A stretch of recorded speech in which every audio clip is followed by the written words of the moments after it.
Hello বন্ধুরা, আজকে আবার নতুন রেসিপি নিয়ে চলে এসেছি। আজকে হচ্ছে ভোলা মাছের কালিয়া করব। তার জন্য নিয়ে নিয়েছি ভোলা মাছ। আর আর এই মাছের জন্য নিয়ে নিয়েছি বাটা মশলা। এর মধ্যে হচ্ছে রসুন, পেঁয়াজ, আদা সব কিছুই আছে, লঙ্কা, এগুলো বাটা। কড়াটা গরম হলে তেল দিয়ে দেব, তারপরে মাছটা দিয়ে দেব। কড়াটা গরম হয়ে গেছে, এবার আমি তেল দিয়ে দেব। তেলটা গরম হলে তারপর মাছটা ছাড়বো তেলের মধ্যে। প্রায় গরম হয়ে এসছে, এইবার আমি মাছটা দিয়ে দিচ্ছি। মাছটাকে একটু লাল লাল করে ভেজে নিতে হবে। মাছটা ভাজা ভাজা হয়ে গেছে, একটা পিস লাল লাল হয়ে গেছে। এবার আমি এটাকে উল্টে দিচ্ছি আর একটা পিস ভাজার জন্য। মাছগুলো তুলে ভাজা হয়ে গেছে, একদম মচমচে করে ভাজা হয়ে গেছে। এটা রাখলাম। এবার একটু তেল দিয়ে দিই, দিয়ে আস্তে দিচ্ছি। জিরেটা একটু ভাজা ভাজা হলে, গন্ধ বেরোলে, তারপর পেঁয়াজগুলো দিয়ে দেবো।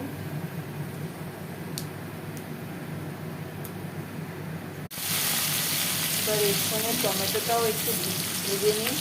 এখানে দিয়ে দিলে বেশ নরম হয়ে যায় টমেটোটা, সুন্দর গলে যায় মশলার সঙ্গে। তেলগুলো পেঁয়াজগুলো বাদামি বাদামি কালার এসে গেছে। এবার আমি মশলাটা দিয়ে দিচ্ছি।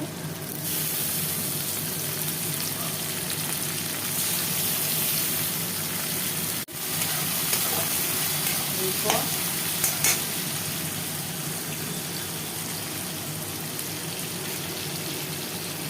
হলুদ গুঁড়ো,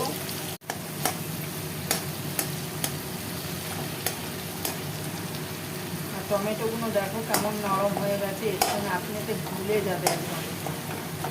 লবণ দিয়ে নিচ্ছে, তার মধ্যে একটু ধনেপাতা কুচিয়ে দিয়ে দেবো। এই যে একটু ধনেপাতা দিয়ে দিচ্ছি। ধনেপাতাটা কুচিয়ে দিতে বেশ ভালো লাগে খেতে, এই আর কি। দেখো কেমন তেল ছেড়ে দিয়েছে। অল্প করে জল দিয়ে দেবো।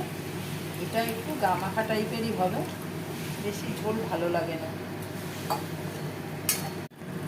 ভোলা মাছের কালিয়া আমার রেডি হয়ে গেছে। একটু গরম মশলা দিয়ে নেব।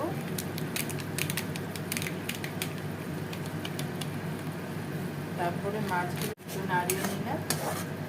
এবার মাছগুলো এক এক করে দিয়ে দেবো।